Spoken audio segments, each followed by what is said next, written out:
क्या पश्चिम बंगाल में सत्ता बदलने के बाद अब पुराने मामलों की फाइलें खुलना शुरू हो गई हैं? क्या कभी सत्ता के सबसे ताकतवर नेताओं में गिने जाने वाले टीएमसी नेता अनुव्रत मंडल अब कानूनी शिकंजे में फंसते नजर आ रहे हैं? और क्या चुनावी हिंसा और कथित रंगदारी से जुड़े आरोपों पर अभी भी बड़े स्तर पर कार्रवाई होने वाली है? नमस्कार, मैं हूं निकिता और आप देख रहे हैं खबर एक्सपर्ट। पश्चिम बंगाल की राजनीति से इस वक्त की एक बड़ी खबर सामने आ रही है। वीरभूमि जिले में टीएमसी के प्रभावशाली नेता और पार्टी के पूर्व जिलाध्यक्ष अनुव्रत मंडल समेत 13 लोगों के खिलाफ गंभीर धाराओं में एफआईआर दर्ज की गई। आरोप बेहद गंभीर है। चुनाव के बाद हिंसा, तोड़फोड़ और करीब 30 लाख रुपए कीमत की ईंटों की कथित लूट। इस कार्यवाही के बाद वीरभूमि की राजनीति में हलचल काफी तेज हो गई है। दरअसल पूरा मामला एक ईंट व्यवसायी की शिकायत से जुड़ा है। शिकायतकर्ता का आरोप है कि विधानसभा चुनाव के बाद उनके ईंट भट्टे पर हमला किया गया।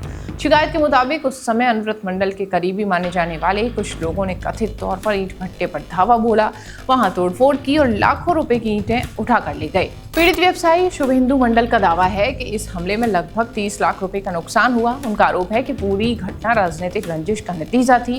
व्यवसायी का ये कहना है कि उन्होंने इस समय भी पुलिस और प्रशासन को लिखित शिकायत दी थी। शिकायत में अनुव्रत मंडल, मामून शेख और अन्य आरोपियों के नाम शामिल थे, लेकिन उनका आरोप है कि उस वक्त उनकी शिकायत पर कोई भी कार्रवाई प्रभावित नहीं हुई। शिकायतकर्ता का ये भी दावा है कि उनसे लगातार कथित रूप से रंगदारी मांगी जाती थी। जब उन्होंने कथित दबाव के आगे झुकने से इनकार किया, तब उन्हें मानसिक और आर्थिक परेशानियों का सामना करना पड़ा।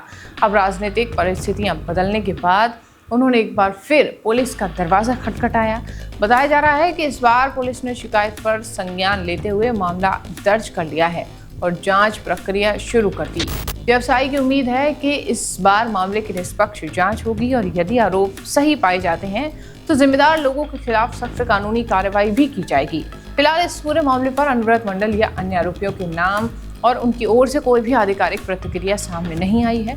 हालांकि राजनीतिक गलियारों में इस कार्रवाई को लेकर चर्चाएं अब तेज हैं, क्योंकि अनुव्रत मंडल कोई साधारण नेता नहीं है। वीरभूमि की राजनीति में लंबे समय तक उनका प्रभाव रहा है और वो टीएमसी के सबसे चर्चित नेताओं में गिने जाने माने वाले नेता हैं। ऐसे में उनके खिलाफ दर्ज हुई ये एफआईआर आने वाले दिनों में बंगाल की राजनीति का बड़ा मुद्दा भी बन सकती है।